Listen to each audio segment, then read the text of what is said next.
বাহক হিসাবে কাজ করে। ডেঙ্গুর মতো মারাত্মক রোগ অ্যাসিড মশার মাধ্যমে ছড়ায়। এডিস মশা নিধনে আমরা কিছু পরিকল্পনা গ্রহণ করেছি, কারণ যে কোনো সমস্যা মোকাবেলা পরিকল্পনা প্রণয়ন গুরুত্বপূর্ণ একটি পদক্ষেপ। পরিকল্পনা সমূহ: ১. নিয়মিত ময়লা আবর্জনা পরিষ্কার করতে এলাকার মানুষকে সচেতন করা। ২. মশার প্রজনন স্থান নির্ণয় ও নির্মূল করা। ৩. জমে থাকা পানি পরিষ্কার করে মশার লার্ভা নষ্ট করা। ৪. মশা নিয়ন্ত্রণে নিয়মিত ওষুধ ছিটানো।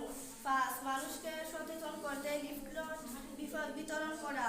৬. সন্ধ্যার আগে সব দরজা জানালাগুলো বন্ধ করতে হবে। বাস্তবায়ন: মশাবাহিত রোগ যেমন ডেঙ্গু, চিকুনগুনিয়া প্রতি বছর একটি নির্দিষ্ট সময়ে মানুষের ভিতরে আতঙ্ক সৃষ্টি করে। এ সময় চলে আসে নানা কর্মসূচি, হাতে নেওয়া হয় বড় পরিকল্পনা। এই প্রেক্ষাপটে আমাদের এলাকায় আমরা দলবদ্ধ হয়ে লিফলেট বিতরণের মাধ্যমে এলাকার মানুষকে এডিস মশার বংশবিস্তার সম্পর্কে সচেতন করেছি। এছাড়া আমরা সিটি মেয়রের অনুমতি নিয়ে আমাদের দলের সদস্য সহ কয়েকজন স্বেচ্ছাসেবক হয়ে বিভিন্ন বাড়ির ছাদে থাকা ফুলের টব, টাওয়ার, ট্রেনের ময়লা পরিষ্কারে অংশ নিয়েছি। এছাড়া মশা নিধনের জন্য ওষুধ ছিটানো কার্যক্রমে দলের সদস্যরা অংশ নিয়েছি। ক্যাম্পেইনের মাধ্যমে কমিউনিটির লোকজনকে জানিয়েছি নিজেদের সবকিছু পরিষ্কার রাখতে হবে।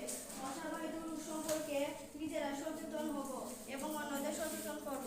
নিয়মিত এ ধরনের কার্যক্রম পরিচালনা করলে এডিস মশা নিয়ন্ত্রণ করা সম্ভব হবে বলে ক্যাম্পেইনে আসায় বিশিষ্ট জনেরা মত দিয়েছেন। সবাইকে ধন্যবাদ।